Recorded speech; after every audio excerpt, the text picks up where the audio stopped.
the ANC, who's ruling the government, the president's government, has disavowed that phrase, has disavowed any songs, and there's no evidence that white people are being targeted. And the majority of Afrikaners do not want to leave. They're not a part of the government, Scott. So now let's jump over to The View and CNN. Just how is the media dealing with this issue? Because this issue by Donald Trump, again, Donald Trump understanding how to use media, does this incredible appearance with the South African president. The guy's all smiles. He's like, hey, I love everybody, everything great in South Africa, it's all fantastic. And then Trump's like, watch this video.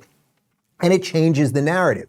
So now the media is on its back foot, having to run cover for, again, whether you think it's a genocide or not, undoubtedly the racist laws. There are over 140 race-based anti-white laws in South Africa. Fact check me if you'd like. And the killing of largely and disproportionately white farmers. These are facts. Here's some of the media masturbation around that.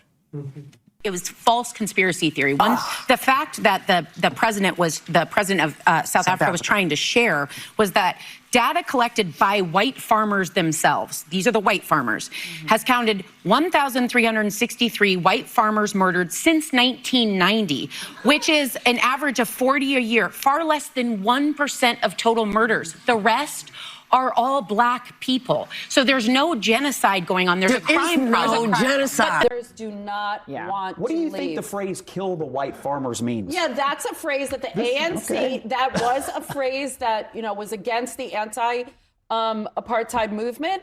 But the ANC, who's ruling the government, the president's government, has disavowed that phrase, has disavowed any songs, and there's no evidence that white people are being targeted. And the majority of Afrikaners do not want to leave. They're not a part of the government, Scott. Right. You're taking a fringe movement and you're trying to make it a characteristic. So it is the height of racism.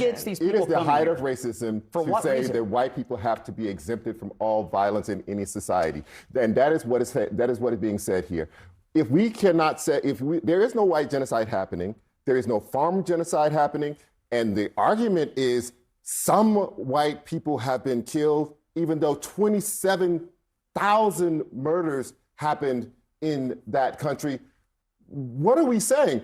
If anybody of one racial group is murdered, then that constitutes a refugee status for that particular group. When the president has also ended the refugee program for all other people. Larry, has been debate over that song, that anti-apartheid chant, right? And for people who don't have a historical context, it does potentially appear more literal. Talk to us about the debate that has happened inside of South Africa with the recognition of how it appears to people when they hear those words. That commonly sung after the end of apartheid in 1994, but it's brought it back again to reanimate the issue of the majority of land in South Africa still being owned by white farmers. Okay, so there's a bunch here. First off, apartheid ended in 1990. So the song, and we're going to get you to the song in just a second about kill the Boer, in essence, kill the white guy. The fact that it's back to reanimate the conversation, I don't know, generally songs about killing people, probably not great, especially in a place with a history of racial strife. As it pertains to the numbers, because the blondie, who I always forget her name on The View, and my mom's always upset, what's her name? Sarah Haynes. I just can't get that name in my brain for some reason, because she's just not completely terrible. Sorry, Sarah, you're not horrible enough for me to pay any attention to.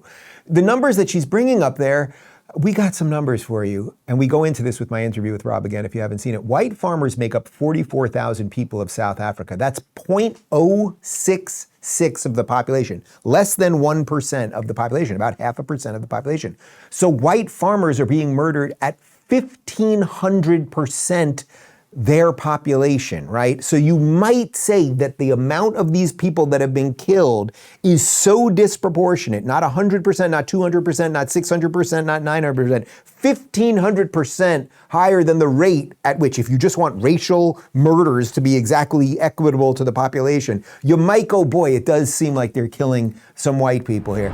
You may have heard that RFK Jr., known for his sharp mind and tireless energy on the campaign trail, is using methylene blue to stay focused, energized, and resilient. Now you can tap into those same benefits with Recharge from the wellness company. Recharge is the first to combine methylene blue with urolithin A, creating a one-of-a-kind formula designed to boost mitochondrial function, sharpen focus, and elevate cognition.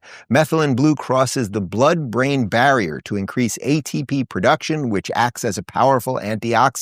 If you're looking for a real edge, mentally and physically, Recharge delivers. Get 15% off plus free shipping at twc.health/Rubin with code Rubin. Feel the difference. Think clearer. Recharge.